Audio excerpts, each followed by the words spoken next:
바울이 이 13장 로마서를 거의 마무리하면서요, 재림에 대해서 이제 쓰고 있거든요.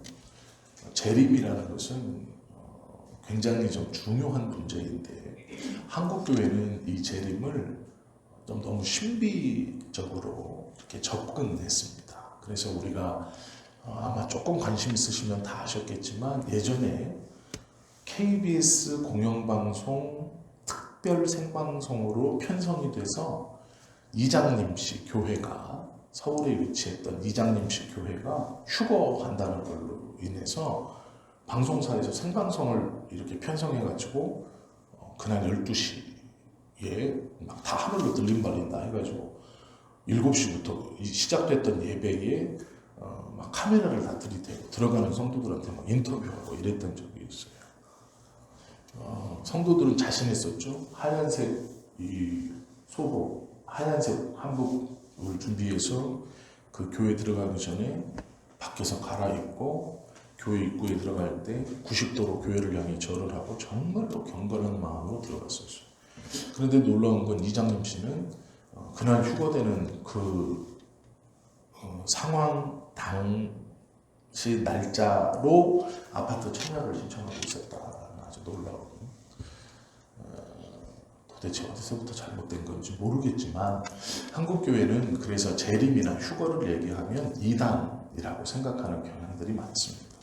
그런데 성경은요, 예수님께서 다시 오신다는 것을 굉장히 강조하고 있어요. 왜 그랬냐면 예수님의 마지막 유언도 너희가 지금 보는 것처럼 내가 다시 올 것이다 라고 강조하시고 가르쳐 주셨거든요. 예수님이 다시 오신 이 재림이라는 것은 예수님을 믿어서 구원을 받는 하나님의 자녀들이 하나님의 나라에 들어가는 놀라운 날인 거예요. 그래서 모든 신앙인들이 사모하고 또 성경은 이 임박한 종말론을 항상 기억하면서 하루하루를 살아가라 라고 가르치고 있습니다. 하루의 진앙은 하나님의 나라가 하루 더 가까이 다가온 것이다 라는 거예요. 바울도 마찬가지로 오늘 본문을 보시면 때가 악하지만 예수님이 오시는 그날이 하루 더 다가왔다. 그러니 소망을 가지고 오늘 하루도 이 악한 하루를 또 우리는 살아갈 수 있다라고 말하거든요. 아무런 희망이 없는 그 어둠의 날을 밝은 것이 하루 더 다가왔다는 희망으로 오늘 하루, 아무런 희망이 없는 하루를 살아가는 것이 기독교인들의 믿음이다. 이렇게 가르쳐 주고 있어요. 성경도 이 재림의 시기에 대해서 침묵하고 있습니다. 재림은 분명히 있다, 금방 일어난다. 그런데 언제인지는 말씀해 주지 않아요. 우리가 많은 이 재림을 주장하시는 분들이 한때, 두때, 반때라는 것을 가지고 한때가 1000년이고 이 두때가 500년이고 반때는 이 한때, 두때, 두때의 반이기 때문에 1525년 뭐 이렇게 말을 했었어요. 그래서 예수님께서 승천하시고 역사가 시작되어서 이 한때, 두때, 반때를 연구해서 찾으려고 했던 분들이 참 많이 있죠. 그러나 그것은 다 어리석은 짓입니다. 왜냐하면 예수님께서 뭐라 그러냐면 제자들에게 예수님의 다시 오심이 어느 때입니까? 라고 물었을 때 그때와 그 시기는 아버지만 알고 계신다 라고 못 박아 놓으셨어요. 그러나 깨어서 준비해야 된다 너희는. 왜 그러냐면 그날과 그 시기는 아버지밖에 모르지만 그날은 어느새 도적처럼 임할 것이다. 그러니까 아무도 모르게 임할 것이다. 이렇게 말씀하세요. 그리고 그날 징조가 있을 것인데 하늘이 불타고 땅이 말려 두루마리처럼 태워지면 그날이 임한 줄 알아라. 이렇게만 말씀하셨어요. 제자들은 이것을 그대로 받아들였습니다. 그대로. 그래서 이 제자들은 나 죽기 전에 주님이 오시는구나 이렇게 생각하고 임박한 종말론을 붙드는 신앙에서 생활을 했어요. 그런데 문제는 이 제자들이 하나둘씩 순교해가고 죽음에 이르면서 예수님에 대한 이 말씀을 전해줄 제자들의 제자, 즉 속사도들이 이것을 넘겨받게 됩니다. 그런데 문제가 뭐였냐면 속사도들의 시대부터 큰 박해가 일어나요. 그래서 이 속사도들은 주님이 곧 오시는구나.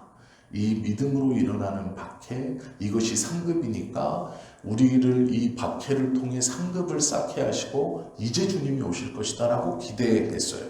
그런데 문제는 이 속사도들이 죽고 교부들의 시대가 열렸는데도 주님은 오지 않으세요. 그리고 여전히 박해는 받고 있어요. 그런데 놀랍게도 200년이 되기 전에 로마가, 그렇게 핍박했던 로마가 기독교를 국교로 선언합니다. 그러면서 박해를 끝냈어요. 그때 기독교인들은 임박한 종말론이 실현됐다라고 생각했어요. 왜 그러냐? 핍박이 없어지고 이 기독교가 가장 강력한 국가인 로마의 국교가 되면서 이제 예수님이 벌써 도적처럼 오셨고 그 예수가 이 땅 어딘가에 살아있는데 우리가 지금 못 찾는 것뿐이다 라고 생각했어요. 그래서 이미 오신 그리스도를 찾기 위해서 혈안이 돼 있었습니다. 그때 교회 공동체 안에 조금 특별한 영성을 가진 사람, 조금 다른 말을 하는 사람, 믿음이 좋아서 다른 이보다 앞서가는 사람들을 주목하기 시작했어요. 사람들이. 저가 이미 오신 그리스도가 아니냐. 우리가 이제 고난은 끝났고 하나님의 나라가 이제 실현될 것인데 예수님이 다시 오셨다. 누구도 모르게 이미 와서 잘하고 계신다. 그래서 우리는 그 예수를 찾아야 된다 라고 했던 게 이 초대교회 박해가 끝나고 로마가 교회를 국교회로 인정하면서 기독교 공동체 안에 드러났던 우후죽순과 같은 이단들이에요. 그래서 내가 그러라 라고 하는 사람들이 등장하기 시작하는 거예요. 그래서 그 이후로 예수님이 너무 많아졌어요. 기독교에. 우리나라에도 하나님은 지금 한 10대뿐밖에 없지만 예수님이나 성령이라고 말하는 사람은 한 200명 정도가 돼요. 그 중에 한 사람이 허경영 씨도 이제 자기가 신인이라고 해가지고 온 구세주다라고 가르치고 있죠. 그 대통령 후보 있잖아요. 결혼하면 10억씩 주고 했던 그분도 이제 자기가 신인이라고 봐요. 종교단체 리더가 됐어요. 저는 이름을 잘 모르겠지만 여자분인데 일타 강사 중에 하나라고 TV에 나오는 어떤 분도 교주예요. 지금 자기가 무슨 어디 땅을 사서 거기다 건물 짓고 한 400명 정도와 같이 살고 있어요. 그러면서 자기는 대외적으로 아이들 수능 그 일타 강사를 하고 있으면서 그 400명 그 집단의 리더예요. 이 사람도 자기가 구세주예요. 여자 교주. 그런 지경에 이른 것이 지금이죠. 그런데 성경은요, 이 재림에 대해서 소망을 가져라, 소망이라고 말씀하거든요. 그것을 품어라 이렇게 말해요. 왜 그러냐면 이 재림은 하나님의 나라에 들어가는 우리의 신앙이 열매를 맺는 너무도 중요한 날이기 때문에 그렇다라는 것이죠. 그러면 이 재림이라는 것을 바울은 어떻게 말하고 있느냐, 그것이 중요한데요. 11절 보시면 또한 너희가 이 시기를 알거니와 라고 말해요. 재림의 날을 안다 이렇게 선언하고 있어요. 나만 아는 게 아니라 너희도 안다. 또한 이 시기를 알거니와, 이게 안다라는 게 무슨 얘기냐면 바울은 뒤에서요, 나는 날마다 죽노라 이렇게 고백해요. 그러면 이 재림의 날이 언제냐면 그날 하루인 거예요. 내가 살아가는 오늘이 재림의 날인 거예요. 이게 무슨 말이냐면 오늘 하루를 예수님이 오시는 날처럼 살아야 한다. 즉 마지막 날처럼 살아야 한다.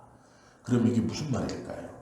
지금 이 로마서는 고난 가운데 힘들어하고 어려워하고 아파하는 성도들에게 보내는 편지예요. 특별히 박해가 가장 심한 로마 교회에 로마라는 그 곳 안에 있는 성도들에게 보내는 글이에요. 그런데 문제는 이 로마 교회는 예수님의 제자들이 세운 게 아니에요. 예루살렘에서 예수님의 제자들이 예루살렘에서 예수님이 돌아가시고 베드로를 위시해서 예수님의 제자들이 똘똘 뭉쳐서 120명이 성령 받고 난 후에 예루살렘을 떠나지 않고 그곳에서 하나님의 말씀을 유대인들에게 가르쳤어요. 그런데 어느 때 가르쳤느냐? 대속죄일, 즉 유월절 전 이 유대인들이 1년에 3번은 꼭 예루살렘에 올라와서 예배를 드렸어야 됐습니다. 최소한 한 번은 무조건 왔었어야 돼요. 그게 6월절이에요.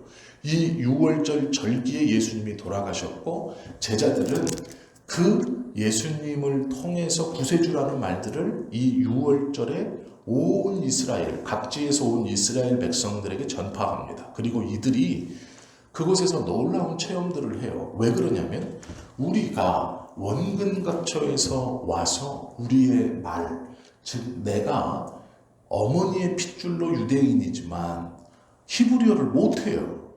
그런데 와서 예루살렘에 어머니의 핏줄이었고 내가 받은 유일신 신앙으로 예루살렘에 와서 6월절을 챙기는데 어떤 사람이 얘기를 하고 있는데 그 말이 내 나라 말로 이해되어 들리는 거예요. 성경은 베드로의 설교를 그렇게 얘기하고 있거든요. 그때 변화받았던 사람들이 이 6월절이 끝나고 다시 원래 고향으로 흩어집니다. 그때 로마의 교회가 생겨요. 그런데 이 로마의 교회를 베드로도 못 가봐요. 베드로는 예루살렘에서 왔다 갔다 하다 죽었거든요. 바울은 로마로 가기로 희망했지만 한 번도 못 들어가봐요.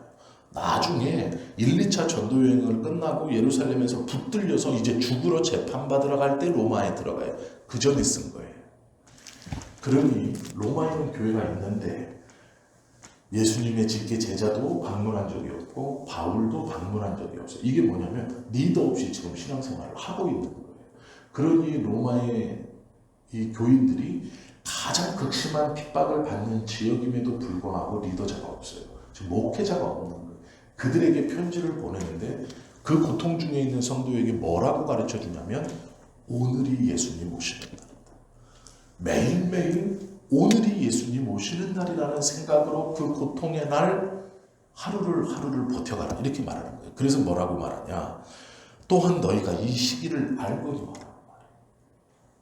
이 시기를 아는데 어떻게 생활해야 되냐? 자다가 깰 때가 벌써 되었다.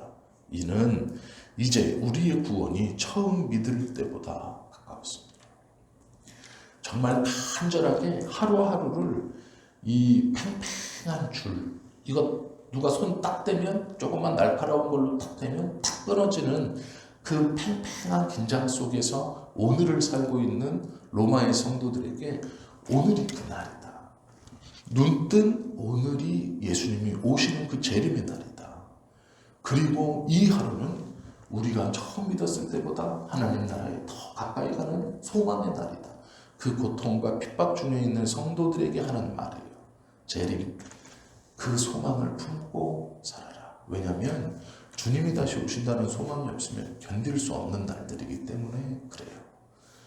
그 하루, 내일도 아니고 오늘이 그날이다. 이렇게 위로하는 거예요. 이것은 우리들에게 하루하루를 어떤 마음으로 살아가야 하는가를 동일하게 하나님께서 주시는 말씀이죠. 오늘이 그날이에요. 자다 깰 날이고 오늘이 우리가 처음 예수를 믿었던 날보다 하나님 앞에 가는 하루 더 가까이 간 그런 날이다 라는 것이죠. 자다 깰 때가 되었다라는 것은 누가복음 21장 34절에 이렇게 권면하고 있어요. 무슨 뜻인가? 너희는 스스로 조심하라. 그렇지 않으면 방탕함과 술 취함과 생활의 염려로 마음이 둔하여지고 뜻밖의 그날이 빛과 같이 임하리라. 이렇게 말해요. 여기서 보시면 오늘은 그날이기 때문에 조심해서 방탕하지 않아야 되고 술 취하지 않아야 되고 생활의 염려로 마음이 둔하여지지 않아야 한다. 이렇게 말해요. 마음이 둔하여졌다는 건 뜻을 정했던 것이 흔들린다 이런 뜻이에요. 뜻을 정한 것이 흔들린다. 지금 믿음이 흔들리고 있다. 이렇게 말을 하는 거죠. 그걸 조심해라. 이렇게 말하고요. 밤이 깊고 그 다음 말씀에 보면 낮이 가까이 왔다. 이렇게 말해요. 12절 보세요. 밤이 깊고 낮이 가까웠으니 그러므로 우리가 어둠의 일을 벗고 빛의 갑옷을 입자. 밤이 깊었다. 고난이 깊으면 그대로 고난이 계속되는 게 아니라 이제 낮이 가까이 온다. 지금은 언제냐면 밤이에요. 고난이에요. 그 밤이 깊으면 깊을수록 낮이 금방 온다. 소망을 품어라. 그런데 지금 지내는 건 밤이기 때문에 이 밤을 지내는 성도들은 뭘 해야 되냐면 빛의 갑옷을 입어야 되는 거예요. 이 말이 무슨 말이냐면 이런 말입니다. 지금 밤인데 아무것도 빛이 없는데 우리가 깨달았어요. 아, 그래, 이렇게 어둠이 짙을수록 곧 새벽이 오지, 곧 해가 뜨지, 곧 낮이 있을 거야. 내가 이 어두움을 지금 잘 견디면, 조금만 견디면 빛이 있을 거야. 그런데 뭐라 그러냐? 빛의 갑옷을 입자, 이렇게 말하잖아요. 이 말은 뭐냐면 해가 떠서 빛이 쫙 비칠 때 그걸 반사해서 빛내는 그런 상태예요. 그러면 지금 무슨 상태냐면 캄캄해서 아무것도 없는데 낮이 곧 온다. 그건 좋아. 그래. 그건 내가 믿음으로 믿고 견디지. 그래, 오늘 하루도 주님이 오시는 날 하루 가까웠으니 내가 견디지. 이 고통과 이 슬픔, 내 막 머릿속을 땡기는 과거의 그런 잡아당김 속에서 나를 막 우울로 끌고 가고 과거에 있었던 그것들이 나도 모르게 내 머릿속에 막 들어와서 헤집고 있고 방황하고 범민하게 하고 생활과 환경과 여건이 계속 눌러 나로 지나게 하는 거 좋아. 오늘이 그날이라니 내가 이 어둠에서 견디지. 이것도 쉽지 않은데, 자, 이것을 소망을 품고 있는데 뭐라 그러냐면 빛의 갑옷을 입재요. 이 빛의 갑옷은 해가 떠올랐을 때 그 떠오른 빛이 반사되는 거예요. 지금은 어둠인데, 지금은 해가 없어요. 빛이 없어요. 어둠이에요. 정신은 막 들락날락하고 있고 환경과 여건은 너무 힘든데 견디는 것도 힘들어 죽겠는데 뭐라고 그러냐면 해가 떠올라 그 빛을 받아 반사하는 것과 같은 갑옷을 입고 있어라. 어두움 중에 그 말을 하고 있는. 이게 무슨 말이냐면요, 생각만 하는 게 아니고 그것을 빛이 떠서 비추이고 그 빛을 내가 받아 나는 빛의 갑옷을 입은 것처럼 반짝반짝하는 모양으로 살아가라라는 거예요. 어두운 날, 아무런 빛도 없는 날 너는 빛나며 살아가라, 이런 말이에요. 어떤 빛이요? 이 어둠이 끝나고 떠올라서 그 빛을 반사해서 반짝반짝 빛나듯이 살아가라. 하나님의 나라가 오지 않았지만 이 어두움 가운데 그 어두움에서 덜덜 떨면서 이를 악물고 이제 곧 오겠지, 내가 견디리라, 이게 아니라 이미 떴다. 하나님의 나라는 왔다. 빛은 비추어진다. 내가 그 빛을 받아 반사하며 반짝반짝한 갑옷을 입은 것처럼 살아라 라고 명령하고 있는, 빛이 없는데 빛이 있는 것처럼 그것을 반사해서 빛이 나는 갑옷을 입고 살아가는 자처럼 그 어두움 가운데 살아가라. 단순히 견디는 게 아니고요, 빛을 내며 살아가라. 어두운데 그 빛이 해가 떠서 그걸 내가 반사해서 사는 것처럼 살아가라 라는 거. 이게 종말에 살아가야 할 그리스도인들의 모습이라는, 아무런 소망이 없습니다. 김某某라고 하는 목사가 저도 상관이 없는 거죠. 심지어는 우리 주변에 믿고 의지했던 누군가가 무너져도 상관이 없다는 거예요. 그 어두움이 중요한 게 아니고 그 어두움에 버티는 것만이 아니고 벌써 하나님의 은혜의 해가 떠서 우리가 그것을 반사하여 비추는 그 빛을 내고 있는 갑옷을 입은 자처럼 빛내면서 살아가라, 이렇게 말하죠. 그러면 빛을 내면서 살아가는 방법도 써놨어요. 13절 보세요. 낮에와 같이 단정히 해나가고. 이 어둠이거든요. 지금 상황은 어둠인데 살아가는 모습이 빛의 갑옷을 입은 것처럼 살아야 하니 어떻게 살아요? 빛이 있어서 내 모양이 다 보이는 것처럼, 어둠이 아닌 것처럼 낮에와 같이, 이미 해가 뜬 것과 같이 단정히 행하며 방탕하거나 술 취하지 말며 음란하거나 호색하지 말며 다투거나 시기하지 말고. 지금 하지 말아야 될 모습들에 대해서 말씀하고 있습니다. 오직 주 예수 그리스도로 옷 입고 정욕을 위하여 육신의 일을 도모하지 마라. 이것이 빛을 내며 사는 모습이다라고 가르쳐주고 있습니다. 이제 이거를 풀 필요도 없지만 그냥 좀 풀어볼게요. 방탕이라는 말은 재물을 가지고 인생을 즐기며 산다 이런 의미고요. 그러니까 그거 하지 마라 라는 것이고, 호색하지 말라, 음란하지 말라, 술 취하지 말라, 그런 것은 술을 좋아하고 술을 즐겨 찾는 시대 속에서 함께 술에 취하는 자리에 들어가서는 안 된다. 또 쟁투와 투기, 이것은 교권을 위한 싸움, 교회 안의 파벌을 위한 싸움, 정치를 위한 싸움, 이것을 말씀하고 있는 거예요. 다투거나 시기하지 말라는 게 그런 말이거든요. 이 다투거나 시기라는 게 다른 사람하고 내가 티격태격 이 일을 하는 의미가 아니고요. 교권, 이 교회 안에서의 권력. 그러니까 우리가 시장에서 50원 깎아주세요, 10원 깎아주세요, 뭐 아이고 뭐 이런 다툼이 아니에요. 내가 친구 관계에 이렇게 뭐 남편 부부 간에 다투지 말라 그런 말 아니고요. 교회 안에서의 권력. 교회 안에서 내가 가지고 있는 권력으로 다른 사람과 더 큰 권력을 위해서 이 교권을 가지고 싸우는 거를 이 시기라고 표현하는 거예요. 그래서 이제 그거 하지 말아라 이렇게 말하고 있고, 다투거나 시기하지 말라는 원래 쟁투와 투기예요. 교권을 강화하고자, 내가 교회 안에서의 권리를 강화하고자 다른 교회 안의 성도가 싸우는 것, 그거 하지 마라. 그러니까 내 편 들리려고 다른 성도 이간질하거나 그러지 마라 이런 말이에요. 파벌 싸움 하지 마라 라는 것이고요. 정치운동 하지 마라 이런 말이에요. 바울은 우리들에게 오직 그리스도로 옷 입고 정욕을 위하여 육신의 일을 도모하지 마라 라고 말했어요. 육신의 일이라는 것은 그 나를 둘러싸고 있는 세대, 모든 세대가 자신의 배를 위해서 살아가는 그 세대, 돈이 최고이고 세상의 권력이 최고이고 자신의 앞에서 어떤 것이 최고인데 그 세대처럼 살지 마라 라는 말이에요. 그래서 예수님을 믿는 사람은 오늘이 그 하나님이 오시는 날이고 그 오시는 날이라는 소망을 가지고 오늘 하루를 살아가야 하는데, 온전한 어둠밖에 없는 이 세상에서 해가 이미 비추어 뜬 것처럼 하나님의 날이 임한 것처럼 살아가라. 그렇게 빛나는 갑옷을 입고 살아가라. 그 방법은 낮에와 같이 단정히 행하고 방탕하거나 술 취하지 말고 음란하지 말고 호색하지 말며 다투거나 시기하지 말고 오직 예수 그리스도로 옷 입고 살아가라라는 거예요. 즉 한마디로 말하면 세상에 속하지 말고 거룩으로 살아가라 라는 말씀이죠.